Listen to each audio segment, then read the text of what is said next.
right here on Channel 8 at 10 p.m.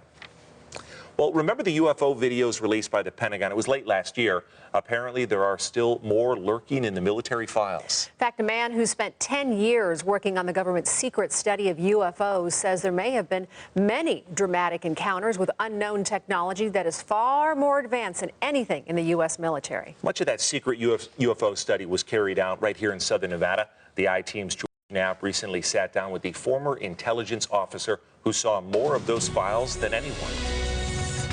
It was in this position I learned that the phenomenon is indeed real. Until he stepped out on stage last October alongside rock star Tom DeLonge and other former government insiders, most of the world had never heard of Luis Elizondo, which is how he liked it. Elizondo's government career was spent in the shadows, mostly as a Pentagon intelligence officer. I was at the top of my game in my career field, and I left it all to have this conversation with the American public. The conversation is about UFOs. For almost 10 years, Elizondo was a central figure in a secret Pentagon program to study unknown aerial threats. These days, he's preparing to relocate to the sleepy beach town of Encinitas, which is where Tom DeLonge's To the Stars Academy is based.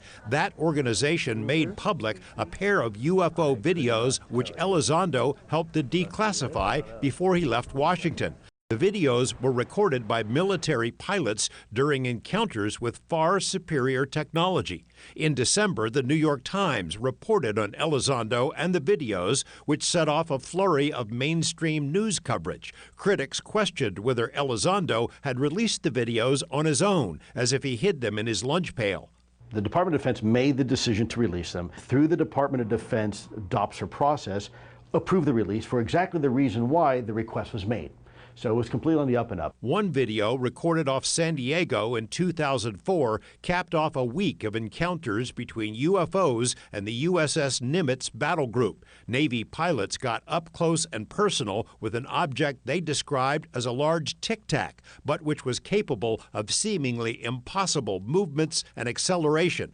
Critics have come up with many theories about why the video and the chief witness are not legitimate. And yet when he tells you he's seen something go from a near hover or something that is over the water going at 450 knots and all of a sudden takes off the horizon in 2 seconds, you better believe what he's telling you he's seen. And by the way, that's backed up by 3 other individuals that were also on that same flight in 2 aircraft. And then later by the radar operators, and then later by 2 more F-18s afterwards. It frustrates me because people say, well, that's just IR glare. That's IR fuzz.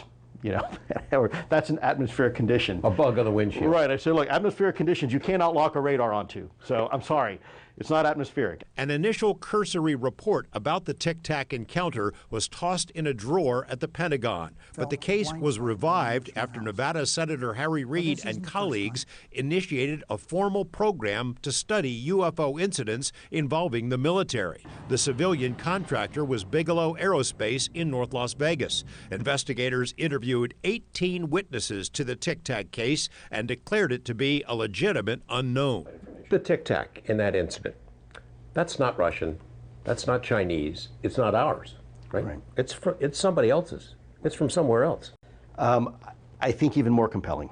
Look, if this was a tic-tac that we saw in 2004, that would have been extremely advanced technology and capabilities for 2004. I think everybody would agree. It's extreme. It is considered extreme exotic technology today, let alone in 2004. But these observations match with previous observations going well before that. In other words, there have been other Nimitz-type incidents both before and since. There's a whole fleet of them. Look on the ASA. This is the second video released by the Pentagon. It shows an object dubbed the gimbal. It is not related to the tic-tac case, Elizondo confirmed. Other independent sources told the I-Team this video was recorded off the coast of Florida in 2015. There are many other dramatic encounters not yet made public. The Nimitz is simply an example of one case, one event in time of many that we looked at. When it continues to happen as a pattern, that is when we get to the point where we now become increasingly concerned. Because it's not an anomaly, now it's a trend. And if it's a trend, then we need to look at it. There's like, George Knapp, 8 News Now. it's rotating. People familiar with the UFO study say about 24 UFO videos are being declassified for release to the public in the coming months. And Luiz Elizondo says the technology displayed by the UFOs is beyond anything we have, but that scientists think they now understand how it works. More on that part of the story in the days ahead. We have links to related stories and materials on our 8 News Now website.